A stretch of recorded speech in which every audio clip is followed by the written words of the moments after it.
Aujourd'hui, c'est presque la fin de l'année, c'est le temps de faire des bilans et surtout de poser une question que finalement je n'explicite pas tellement. Comment je fais pour choisir les livres que je lis et ceux dont je parle? C'est toujours un peu compliqué les vidéos bilans parce qu'on sait jamais pas trop par où commencer. Moi, je fais pas de liste des livres que je lis et j'en lis beaucoup. Je parle de quand même pas mal de livres. Une vidéo par an, ça fait 52 par an. Plus les vidéos en duo et parfois plusieurs livres dans une même vidéo. Ça dépend des périodes et des livres. Et bien sûr que je ne parle pas de tout ce que je lis pour la fac, parce que déjà, en fait, tout n'est pas intéressant. J'ai déjà parlé des différents modes de lecture que je pouvais avoir et comment ils peuvent être changeants selon les circonstances, les périodes de rush, les projets, parce que je lis beaucoup en fonction de projets. Et la chaîne est un projet, mais qui en amène d'autres ensuite.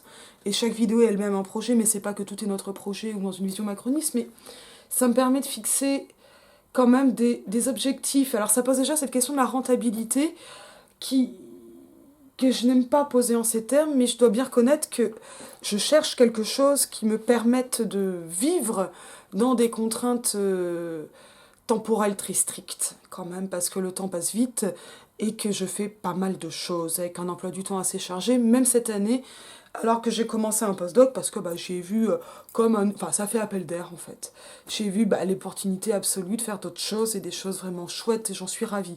Je parle très vite parce que j'ai oublié mon chargeur de caméra. Donc je suis sur batterie, c'est pas mal chargé, mais on va essayer de régler un peu les questions, quoi. Et de pas être coupé, ce qui me changera, ce qui arrive quand même de temps en temps sur cette chaîne. Alors, moi, comment je choisis les bouquins en ce moment? C'est quand même un peu monomaniaque, c'est-à-dire que je cherche du féminisme, donc je lis essentiellement des femmes. Ça veut pas dire que les hommes peuvent pas être féministes, ça veut dire qu'ils sont quand même beaucoup moins. Et que globalement, ils m'intéressent moins ces temps-ci, vu ces objectifs. Ça, c'est des projets qui vont arriver en 2023, je suis super impatiente d'en parler, mais ce n'est pas le propos ni le moment aujourd'hui. Qu'est-ce qui se passe Donc ça va englober pas mal de choses et ça fait que ces temps-ci, je parle moins de classiques parce que quand je fais un poème de Rimbaud ou un truc comme ça, c'est souvent, soit que j'en ai parlé avec les lycéens ou les étudiants, mais là j'enseigne plus, donc ça ce sont des choses qui n'arrivent plus et ça me donne envie de le reprendre comme je l'avais fait avec Louise Labbé ou d'autres. Soit on va pas se mentir, c'est que j'ai pas le temps, j'ai pas fini le bouquin dont je voudrais parler, il me faudra encore 2 ou 3 semaines. Donc j'attrape un recueil de poèmes et c'est parti, on y va. J'adore faire ça. C'est vraiment pas un problème, mais c'est vrai que j'en fais quand même surtout quelque chose de l'ordre d'une roue de secours pour le moment. Et mon objectif en ce moment, il est quand même très très féministe en lecture, en écriture donc, et en vidéo. Et cet objectif féministe, il est super massif. Il m'amène à me poser quand même des questions sur est-ce que je ne lis pas que en féministe? Est-ce que je ne serais pas en train d'appliquer tout le temps une grille de lecture à tous les textes? Et en même temps, est-ce qu'on peut, pas seulement moi, se passer de cette grille de lecture? Moi, je suis académique, je suis universitaire, mais de toute façon, au-delà de l'université, quand on pense longtemps. On rumine, on ressasse, et on va lire souvent, pour la plupart des gens, ou voir, etc., beaucoup sur un seul thème. Et ça, c'est ce que reflète ma chaîne en ce moment, parce que, évidemment, enfin, ces interrogations qui étaient des interrogations plutôt perso, elles sont devenues le cœur de mon travail et de mes réflexions, donc ça se voit. Ça se voit sur les choix des choses que j'aborde et que je vais lire. Et en ce moment, je lis 100% de femmes. Et de femmes marquées féministes en général.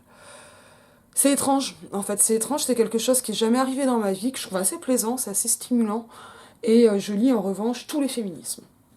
Donc ça a l'air très fermé, c'est en fait très ouvert, mais c'est vrai que c'est un champ qui délimite. Comment dans ce champ-là, puisque c'est celui qui est le mien actuellement, c'est un peu mon bac à sable, mais c'est pas en fait mon champ exclusif, c'est que c'est des questions de période en fait. C'est bizarre de dire que c'est une période pour les féministes. Ça me plaît pas trop. Blague essentialiste inside, elle était involontaire. Mais ça... Dans ces bouquins, qu'est-ce que je vais choisir pour parler quand je parle en vidéo? Et quel est le bilan de lecture de l'année 22? En gros, le bilan de lecture de l'année 22, il est absolument massif parce que là, je passe mon temps à déplacer des piles de bouquins, énormément de livres à lire, énormément de livres lus, beaucoup de livres de toute façon que j'ai lus en e-pub, plus ou moins légaux.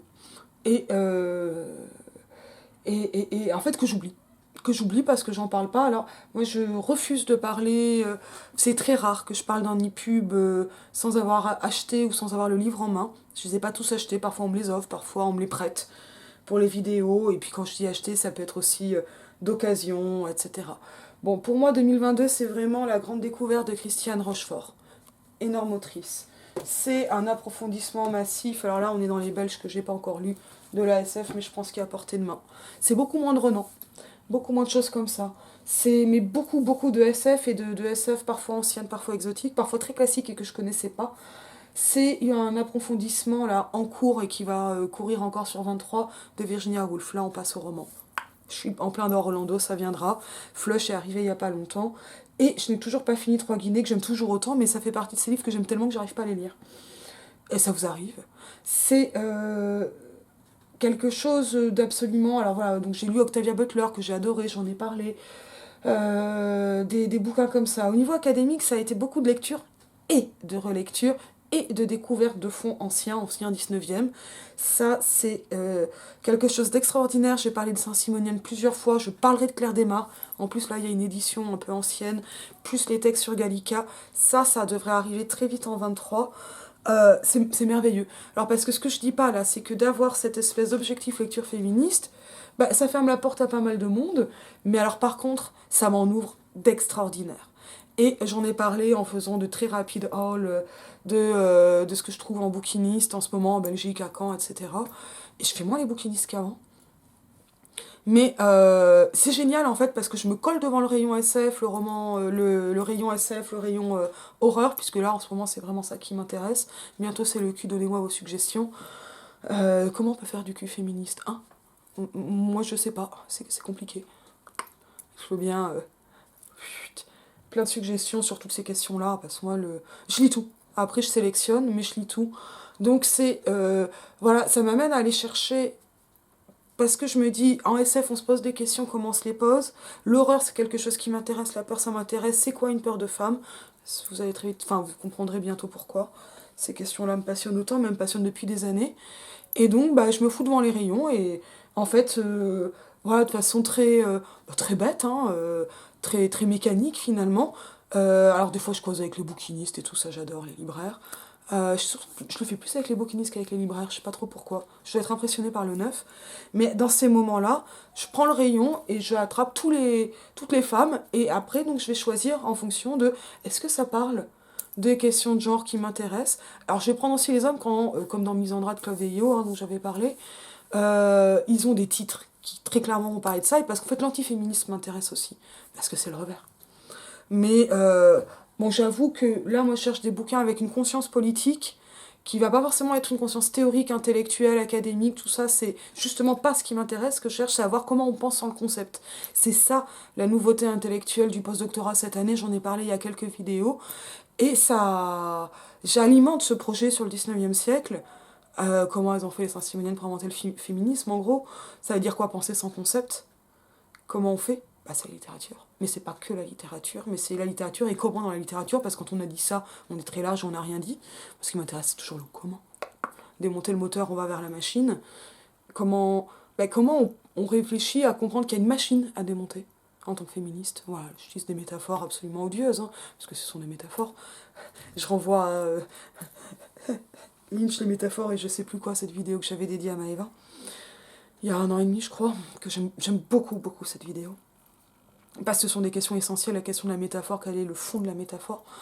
Mais ça va aller vers toutes ces questions. En fait, bah, je cherche comment d'autres l'ont fait. Et en fait, bah, d'un point de vue sociologique, c'est plus logique que ça vienne de femmes.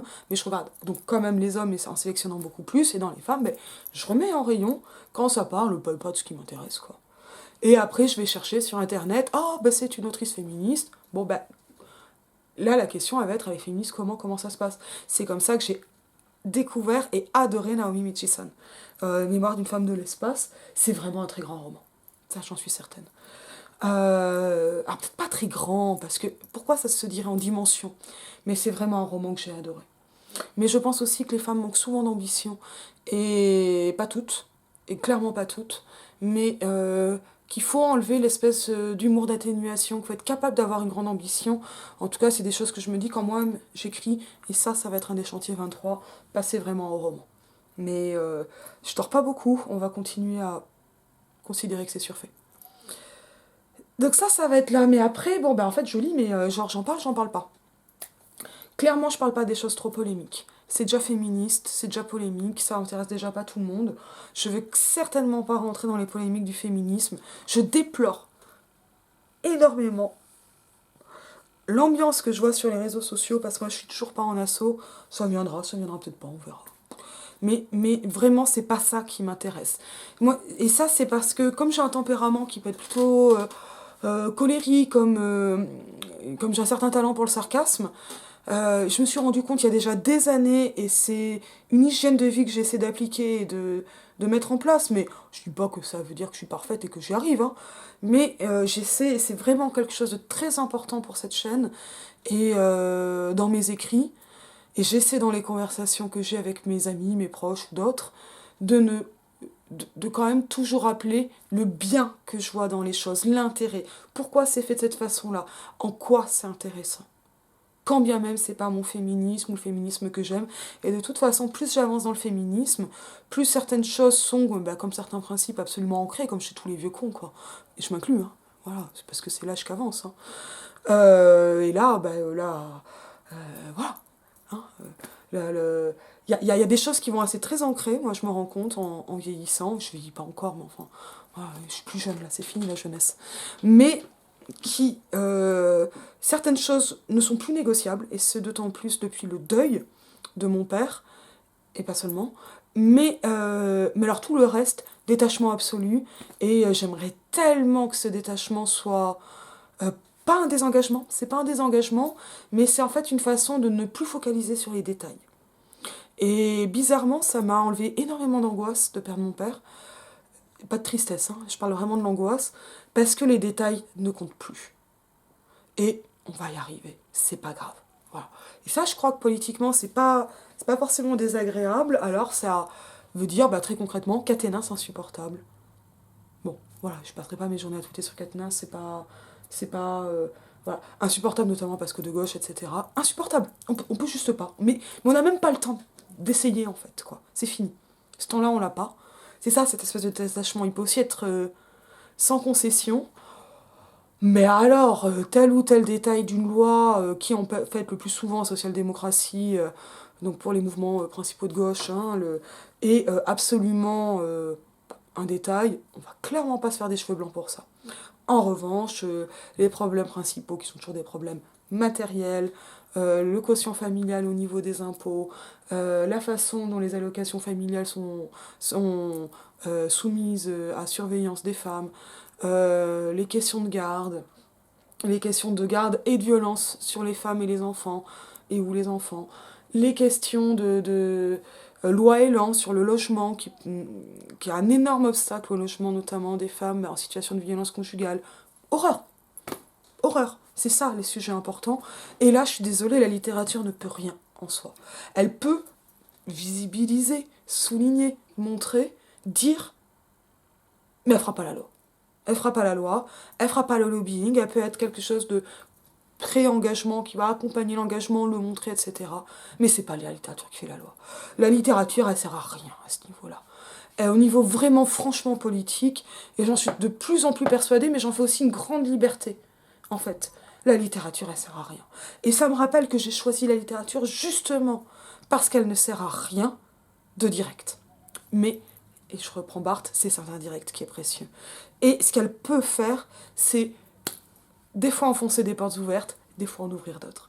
Et c'est ça que j'aime avec la littérature, parce que de son inutilité, qui est toute relative, évidemment je suis polémique parce que c'est rigolo, euh, elle offre énormément, mais dans le rapport littérature-politique, si vous voulez, la littérature elle est très politique, mais en même temps elle ne joue pas sur le jeu politique. Et donc, j'accepte évidemment, heureusement parce que tout le monde s'en fout, mais je n'ai aucun problème avec les littératures qui ne cherchent pas à s'engager. Et une littérature engagée est quand même une littérature qui prend le risque d'être une mauvaise littérature. Et donc là, hop, sur ces questions-là, les choses sont pas du tout finies. Moi, l'angle en tout cas que je prends, c'est comment des femmes qui s'engagent, en sachant que pour les femmes s'engager se passe rarement de la même façon que pour les hommes. En tout cas, ce qui m'intéresse, c'est quand ça ne se passe pas comme pour les hommes. Enfin, voilà, le roman à thèse de Sartre, ou le théâtre à thèse de Sartre, je m'en fous, ça m'intéresse pas, je trouve pas ça bon. Euh, comment, c'est intéressant, mais c'est pas bon. Comment ça va se passer? Comment, en fait, on va inventer d'autres formes d'engagement qui vont aussi être d'autres formes de littérature, d'autres façons de marquer le genre, etc. Et ça, là, je tombe sur un champ de créativité hallucinant qui, lui, est extrêmement intéressant et c'est ça que je partage. Donc, mon bilan lecture, bah, j'ai oublié ce que j'ai lu, en fait, voilà, c'est simple.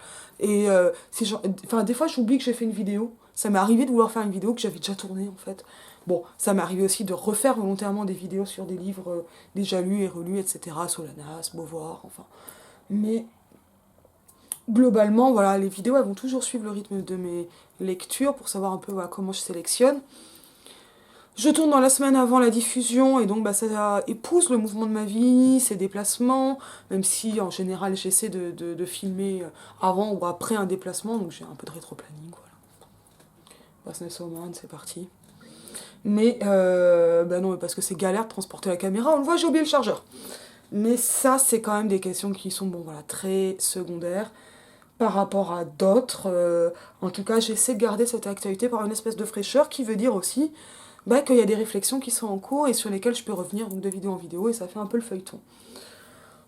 Donc là, je sais que j'ai lu beaucoup de SF, ça a été une année très poésie. Ce qui est vraiment une grande nouveauté pour moi, et ça, c'est clairement grâce à YouTube et grâce à ces projets. Alors, déjà, grâce à YouTube, parce que YouTube m'a permis de rencontrer des poétesses, euh, bah, c'est des amis en fait. Miel Pagès, Marie-Anaïs Guégan, même si Marie-Anaïs n'est pas venue tellement parler de poésie. Je compte Juliette Cortez, très clairement. On n'a jamais parlé de poésie avec Marine Riguet, mais c'est quand même... Bon, Marine, c'est entre l'académie et la poésie qu'on s'est rencontrés. On devait se rencontrer, c'était une nécessité. Mais bah là, les noms m'échappent, bientôt d'autres. Et, euh, et ça, c'est formidable. C'est vraiment formidable parce que la poésie, c'est quelque chose qui, bah, je m'en rends compte maintenant, manquait à ma vie. Et bah, c'est très pratique d'un point de vue vraiment de gros planning, de lire un recueil de poésie, de faire une vidéo, parce que souvent les recueils de poésie sont quand même plus rapides à lire que les sagas. Mais ils vont en même temps avoir une densité et une... Bah, Mylène Tournier, mais Mylène, je ne l'ai pas rencontrée cette année, on avait tourné avant, mais enfin voilà, dans les amis poétesses, ce sont des amis qui sont très proches. Et ça compte énormément. Et avec la poésie de Mylène, je peux pas dire que c'est une poésie féministe, par exemple, ni même une poésie féminine. Et en même temps, c'est pas une poésie qui se dérobe à ça. Et ce sont des choses dont on parle avec Mylène, et ça, c'est aussi passionnant. Et moi, j'aime que ce soit aussi pas une poésie féministe. Voilà. Enfin, vous voyez, c'est ça qui est... j'ai pas besoin de la mettre dans la case poésie féministe pour adorer sa poésie, évidemment que non. Donc les jeux des rencontres sont vraiment essentiels ces derniers temps et de plus en plus forts parce que de toute façon moi je crois très très profondément au collectif et je pense qu'on va le voir dans les projets vidéo qui viennent parce il y a bien du projet sur le planning sauf que poser des dates c'est dur. Mais parce que moi voilà, quand j'invite quelqu'un ça veut dire que j'ai relu ou lu les bouquins pas longtemps avant parce que je prépare quand même, surtout quand il y a quelqu'un. Alors je prends jamais de notes, hein. Ça par contre l'impro... C'est toujours c'est toujours du sans filet, mais il y a quand même une réflexion mentale hein, sur les choses pour avoir une conversation qui soit nourrie. Et c'est quand même assez dur, notamment pour les livres de théorie dont j'aimerais parler ici, et pour lesquels il y a quand même des projets en cours qui ne sont pas encore faits, enfin posés, même datés, mais qui viendront. Et alors, comment je sélectionne les bouquins? Ben voilà, ça va être pas polémique dans le sens où on ne montre pas dans le détail des polémiques politiques. Ça, j'ai pas envie. Moi, je cherche l'intérêt des choses. Que ce soit intéressant, que j'ai des choses à en dire, c'est pas la même chose. Il y a des livres que j'ai adorés, j'ai rien à en dire. Voilà. Ou dont j'admire le boulot. Pour ça aussi que de temps en temps, je fais des vidéos croisées parce que ben, quand j'ai moins de choses à dire, en croisant les bouquins, ça fonctionne. Mais ça, je le fais quand même pas très souvent. Euh, c'est pas forcément des livres avec lesquels je suis d'accord. Voilà, ça je pense qu'on le sait et que je sais le dire et je crois que quand j'ai fait une vidéo sur Misandra, bah, j'ai quand même dit que Veillot écrivait très bien et que c'était très intéressant. quoique extrêmement misogyne, mais, euh, mais j'ai quand même eu un véritable plaisir de lecture hein, que je ne boude pas. Et sur un auteur dont je connaissais rien, quoi. Euh, et ça m'a happé. Enfin, je veux dire, c'est ça qui est chouette, parce que c'est comme les collections, en fait, en ce moment. Et moi, de toute façon, j'ai vraiment une âme de collectionneuse et j'ai été élevée par deux collectionneurs. Vous en avez déjà vu en vidéo parlant de sa collection, c'était mon père. Il faut avoir un but global, assez indéfini. Juste les copains, ça suffit pas. Ou juste qu'on m'envoie, ou ce qui sort, ça suffit pas. Parce que les productions sont trop vastes, il y a trop de choses. Moi, le féminisme, pris dans un sens très large, hein, parce que en fait, ce qui m'intéresse, c'est finalement la création très large, féministe, et ça englobe des choses très différentes, et qui en plus peuvent m'intéresser sans avoir la désignation de féministe. Bon, je sais pas, Charlotte Perkins Gilman, ça marche pas. Gary de Stephen King, est-ce que c'est féministe? C'est une question intéressante. Est-ce que c'est la seule question où c'est l'intérêt de Carrie? Bah évidemment que non. Évidemment que non. Mais est-ce que c'est intéressant de se poser la question? Moi, je crois que oui. Et je crois que je suis pas la mauvaise personne pour poser ces questions-là, en les laissant, j'espère, assez ouvertes. Donc ça va jouer, mais donc féministe ou pas féministe n'est pas un critère de sélection. Ça l'est souvent en ce moment pour les lectures, donc évidemment c'est un énorme biais.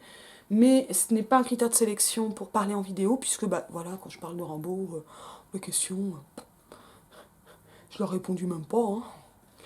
Et est-ce qu'il faut que je sois une spécialiste? Certainement pas. Et en fait, je parle pas de choses dont je suis spécialiste assez régulièrement. Ou que de façon sporadique. Et puis alors, de toute façon, je fais des flops. Donc c'est pas... Finalement, vous l'aimez pas la vraie science. Mais c'est pas grave. Est-ce que la statistique est un critère? J'y pense. Je pense qu'il y a du bien inconscient, mais j'essaie de faire en sorte que non. Par exemple, à chaque fois que je parle de bande dessinée, c'est du flop. À chaque fois, quels que soient les BD, connus, pas connus. Je m'en fiche, j'adore ça. Je continue. J'ai adoré tourner avec Judith Van Nistendel il y a quelques semaines. C'était vraiment super. Et j'ai adoré ces BD. Donc, on continue quoi. C'est pas un critère, tant pis. Parce que de toute façon, je vois toujours cette chaîne comme un flux et un enregistreur.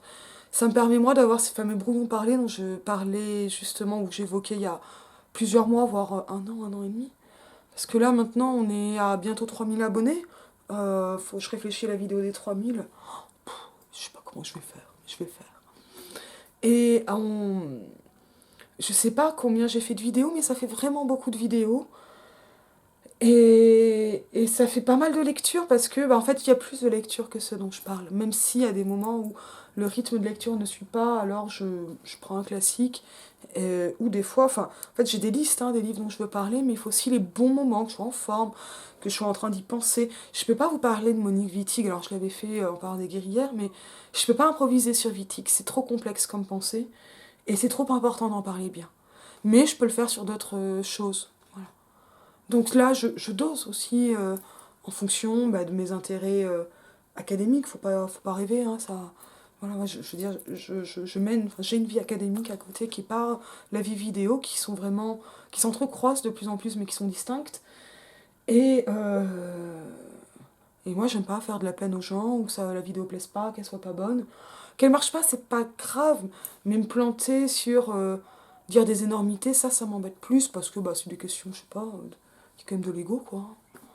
Euh, et puis, bah, j'ai pas envie de balancer des faussetés qui seraient ensuite diffusées, ou je sais pas, j'essaie de rester prudente, c'est quand même important. Voilà, un peu comment je choisis les vidéos, c'est vraiment des questions, évidemment. C'est pas forcément simplé, en fait, c'est parlable. C'est parlable. Je pense à vous, les abonnés, quoi. Est-ce que ça va vous parler? Est-ce que ça peut vous intéresser? Et quand je pense à ça, c'est pas forcément qu'en question statistique. Est-ce que moi, ça m'intéresse d'en parler à vous? Parce que j'essaie, même en restant une fille qui cause seule dans sa chambre, j'essaie de m'adresser à vous. Et là, moi, mon bilan 22, il est super positif, il est très très heureux. Il est très fatigué aussi. Et alors, mais quelle impatience de voir venir 2023 et en même temps, quel bonheur d'attendre ce qui arrive et de le mener à bien. Ça, c'est vraiment les grandes lignes de ce que je voudrais dire et, et voilà, et je me rends compte chaque année plus d'à quel point la lecture et les amitiés réelles ou virtuelles, Quand je dis virtuel, c'est même pas forcément que par internet, c'est aussi les amitiés que l'on peut avoir l'impression de nouer avec des auteurs ou des autrices sont le sel de la vie, vraiment, ou le sel de la terre, mais enfin, faut pas semer du sel non plus, ou avoir trop de seum. Qu'est-ce que j'aime faire ça. Qu'est-ce que je suis heureuse d'être dans ce mouvement et de le poursuivre. Je vous souhaite une très bonne année 2023. Elle risque d'être très compliquée à plein de niveaux pour plein de monde, mais comme on le disait par chez moi, on le dit toujours, mais non, c'est moi qui le dis, on fait ce qu'on peut, mais on peut peu, et je rappelle toujours, je le disais toujours à mes étudiants, à mes lycéens, lycéennes, étudiantes, mais au moins, comme le disait Varda, on essaie. Et je vous dis à bientôt.